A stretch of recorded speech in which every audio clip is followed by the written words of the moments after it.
greatest cinematic achievements of all time. That's the 1971 version, not that piece of Johnny Depp, whatever happened a few years ago.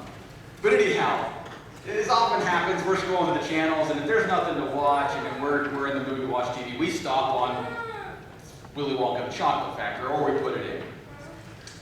And there's a scene where two of the bad children are already long gone, and Charlie and his grandfather have drank the fizzy lifting drink and finally gotten down so they weren't chopped to ribbons, and they find the other kids standing looking at the golden geese.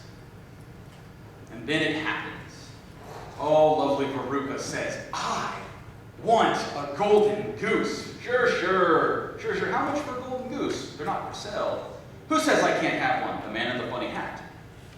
So Veruca goes on a tirade, right? She says, I gotta have this. And then she sings her song. Gooses, geeses. I want a geese to lay golden eggs for Easter, and at least 100 a day. And by the way, I want a feast. I want a bean feast with cream buns and donuts and fruitcake with no nuts, so good you could go nuts. No, now. I want a ball. I want a party with pink macaroons and a million balloons and performing baboons. Give it to me now. I want the world. I want the whole world. I want to lock it all up in my pocket.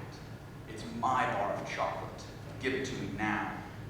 I want today and I want tomorrow. I want to wear them like braids in my hair, and I don't want to share them. I want a party with roomfuls of laughter, 10,000 tons of ice cream. And if I don't get the things that I am after, I'm going to scream. I want the works. I want the whole works. Presents and prizes and sweet surprises of all shapes and sizes, and I want it now. I don't care how. I want it now. And then she's a bad egg, falls down the chute. Sorry, spoiler alert. It seems to me Veruca's attitude fits right perfectly with our brother here who interacts with Jesus. Jesus, tell my brother to share with me. Tell my brother to give me half the inheritance that in those times he wasn't even entitled to. I mean, we can assume that he's probably the younger brother, or he wouldn't be demanding an inheritance because the younger brother didn't get anything. Tell him to give me. Stomps his feet. I don't give the guy much credit. He seems like Veruca Salt, a little snot-nosed brat. I want to store it up. I want to take it all, and I want to keep it and hide it. And then Jesus gives this warning. He gives this third warning. And in Luke, Jesus is always talking about money and prayer. Money and prayer. It's just, Nicodemus, or Zacchaeus, sorry, not Nicodemus. Zacchaeus, get down from that tree, you evil tax collector, quit stealing money, well, I'll give 4 times back. He's always talking about our finances, what we do with them, how we come about them. He says at one point, it's easier for the camel to get to the eye of the needle. I tell you what, this is not, when someone finishes this scripture and you say, the word of the Lord, and we're all like, oh, thanks be to God. It's easier for a camel to get through the eye of a needle than a rich man to get in heaven. The word of the Lord. Thanks be to God. Now, let me preface this. Preface this right now. Having wealth is not a bad thing, okay? Not a bad thing. Doesn't make you evil. Jesus doesn't say you have money, you're going to hell, right? He doesn't say that anywhere in Scripture. What he does say is the greed. Money is not the root of all evil. I hate that. People misquote the Bible all the time. It's the lust for money that is the root of all evil. It's not money in itself, right? I mean, let's be honest. I don't have any cash. I'm a millennial. You think I carry cash? I'll hold up a dollar bill, right? It's just it's not even paper. Whatever it's printed on, it's some ink and some stuff, and someone said it's worth something, right? Paper burns. It's not really valuable because it's only valuable because someone said something. We're willing to trade it back and forth. Here's the other thing. Some of us are sitting in here, I sit here and think, I'm not wealthy. Everybody take a deep breath. I'll take my shoes off when I step on your toes, because y'all are wealthy. Everyone in this room is in the top 10% of the world. Who owns a car? Go ahead. Who owns more than one car? Okay? Juxtapose us in America, the West, Canada, even with Central America or beyond that, we're top 10%, y'all. We are wealthy in the terms of looking at our world. And maybe step on some more toes, God's concerned about the world, not just America. The whole dang world, the whole bit of it. The Chinese, the Brazilians, the Ugandans, the Americans, all of them. Okay, God's concerned about all of us. We're all wealthy compared to. It's like when someone tells me, "Oh, you're strong," and I'm like, "I'm all right." Like there's some guys that are way stronger than me, it's all relative. So we are all really quite wealthy. It doesn't even take 6 figures. It doesn't even make a combined income of 6 figures to put us in the top 10% of the world. I think the research I've said like $72,000 a year between me and a household. It's the top 10%. Again, I'm not telling you all having money is bad, okay? What is Pastor Dan not telling you? Thank you. Sort of mumbled it back to me, but I appreciate the effort. Eventually, I'm not trying to make us Baptist, but we can talk back and forth. Maybe one day we'll just have a conversation sermon. Just ask me questions. Bring your questions. But what I'm trying to get at, and I'm not always 100% positive. And in this moment, I'm not 100% positive. But I'm really, really positive about what Jesus is getting at. It's that desire for it. It's that desire that comes at the expense of others. It's that desire where we're gonna not fulfill our contracts, or we're gonna exploit someone. And it's so hard because I guarantee these clothes I'm wearing probably were made by some super poor someone somewhere in this world being exploited so that I can have a bow tie on. Actually, I know the bow tie is made in America, handmade, but the other stuff is probably made by someone in some foreign country, basically in slave labor. It's so hard. Because I gotta have some nice clothes, I gotta have a button-up shirt, I gotta have a whole bunch of new ones. The CEV Bible and the NRSV says, watch out! Guard yourselves against all kinds of greed. Greed. After all, life isn't determined by one's possessions. My life is not determined by my possessions. Who I am is not what I drive. Who I am is not the house that I live in or own, or don't own, or rent. Who I am is not my bank account. Who I am is not the type of guitar that I have, or how many guitars I have, or you just go on and on and on, right? It's not about that. In fact, wanting more of that stuff is the problem. It's not about the name brand clothes that we gotta wear. Got a little UA on it. I love that stuff, man. It's great. It's so comfortable. It's not about the Patagonia and the North Face.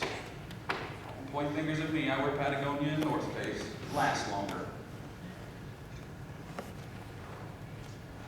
Jesus is warning us against being Veruca Salt. Jesus is warning us against being Ebenezer Scrooge.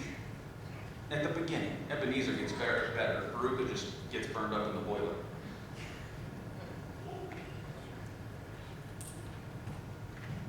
We watch TV, right? We listen to the radio. We open newspapers. We open magazines. Financial institutions are telling us, oh, I got a great way for you to store your wealth. I can't tell you, Bethany, how many things we get from like American Express or Citibank. Like, you can get 2.1% interest. And we went, holy cow, that's almost 100 times the percent of interest we're getting on our savings account now. So, yeah, of course we were like, we'll store up our goods over here now. We'll build a bigger. Oh, crud. I'm going to go to the better barn. Again, I'm not saying a safety net or having a safety net or having a little money stored up so if you blow out your knee, you have some money to pay the doctors with. I'm not saying that's bad. But everybody's telling us, especially in the West, and then especially, let me say this, especially in developed nations, they're telling us you gotta have more, you gotta have bigger, you gotta have better. Go buy, go have, go get, and then store it up, and then just stare at it because you're like, well, I actually didn't need that dang thing. I didn't need a new flagpole, I didn't need but I have this money, so I need to go get it. Have more. But for what purpose? What reason? Now, if we're accumulating wealth for a greater good, then super, let's do that. But if we're accumulating things so that we can say, look at the pretty new shiny thing that we have. Hey, might be a problem. This was not a fun week to pick a text for, by the way. Let me just say that. None of the scriptures are like, woohoo, I want to preach on the lectionary this week. Because here's the Old Testament. Here's the Old Testament. Vanity of vanities, says the teacher. Oh yeah, let's go a little Ecclesiastes. Let's go a little Kohelet. Vanity of vanities, all is vanity. What do people gain from their toil? At which they toil under the sun. A generation goes and a generation comes, but earth remains forever. Super thanks. Is it vanity? Do we store things up so that people look at us and say, wow, look at them, they got so much, they're so great, they must be super smart or wonderful? Yeah. Do we do it because we want people to see us? Jesus warns us against this foolishness. The term fool that Jesus uses wasn't, we're not like, oh, the fool, or like the jester, or you're just not real bright. Fool was awful back then. When he called him a fool, it was bad. See, the fool, God says, you fool, why are you storing everything up? You can't keep storing it up, you can't take it with you. It's like that old joke where the guy dies, his rich old miser man, he's married. He tells his wife, he says, I don't have a will, but I'm going to tell you this much, I'm taking it with me. So you put all my money in my casket when I die. You put it all in there. Well, he dies. And they're at the funeral, and they're lowering him down, and one of her girlfriends says, Did you really put all the money in there? She says, yeah, I wrote him a check.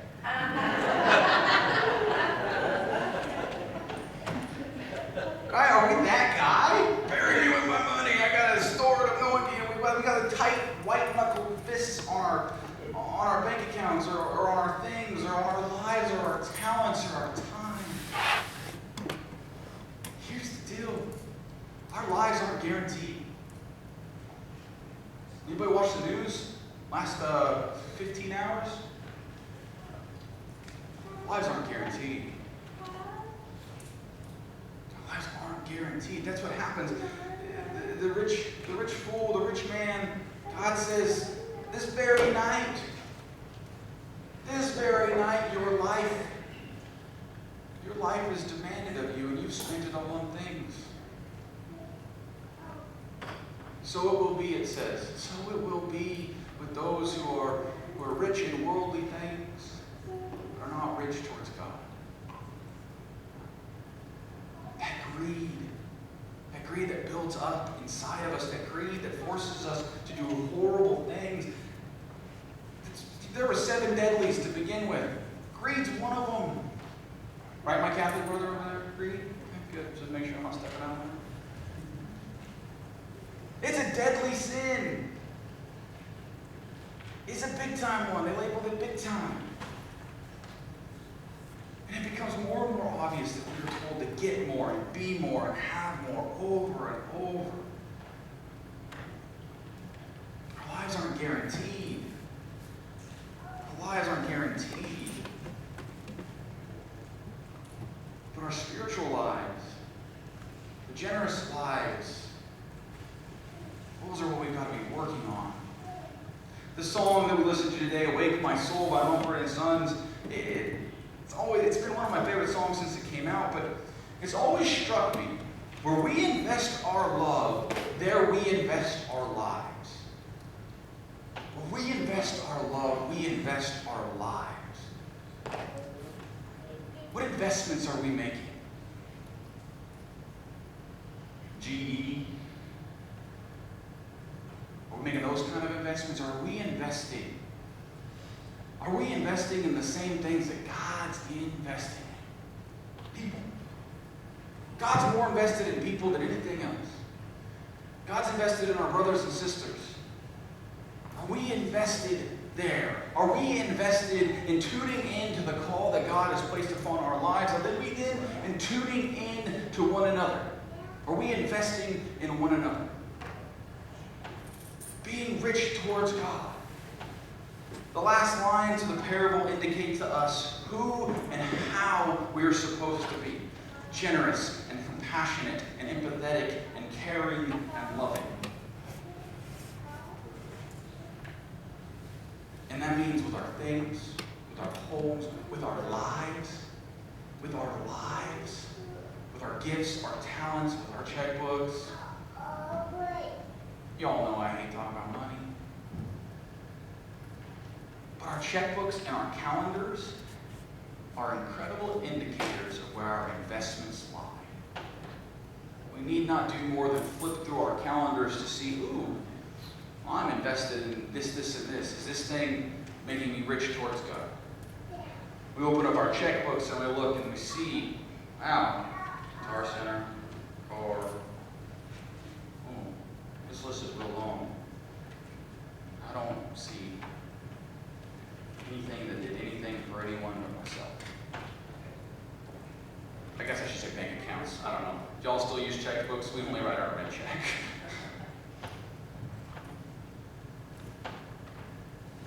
This says something about the church itself, too. Not just we, not just individually, but about the church. The church is supposed to be a sign of the kingdom on earth, here and now. But if we're building barns, we're building storehouses in the churches, hoarding our goods, our money, we're not doing what God has called us. We're not being a kingdom. We're supposed to reorient. We're supposed to build community, not barns. And that doesn't just mean here, but it's all over. This rich fool, Veruca, Salt, Ebenezer Scrooge, thankfully one of those gets redemption. Thankfully Ebenezer Scrooge, who happens to be maybe, in my opinion, one of the most powerful literary characters of all time. He gains redemption because his life is presented to him. A mirror is held up, the past, the present. You see, the real change comes when he sees the tombstone. It just says Scrooge. There's no epitaph. There's no love. People have went in and stole his goods from his freshly decaying corpse. They mock, they laugh. As the spirit of Christmas future leaves him, he says, I'll change, I'll hold Christmas in my heart, I'll do all these things. He changes. And the first thing he does is at least in the Muppet Christmas Carol, because that's the right version to watch, he flings open the windows and he says, what day is it? And the little bunny rabbit says, well, it's Christmas Day. And he's like, oh, I haven't missed it. It's not too late. It's not too late. He throws down the bag of money. He says, is the big Christmas goose there? And he says, of course it is. And they go get the goose and they take it. I just forgot his name. Cratchit. Bob Cratchit. Tiny Tim. But the end of Dickens' novel indicates that Scrooge becomes like a second father. See, it's not just about the money, but it's about who he is. He begins to give of himself in a generous way, and he changes lives. Brothers and sisters, we come to a feast. We come to this place to build community and not barns. Maybe we should tear down our storehouses, open up our hearts, and see how many lives can be changed.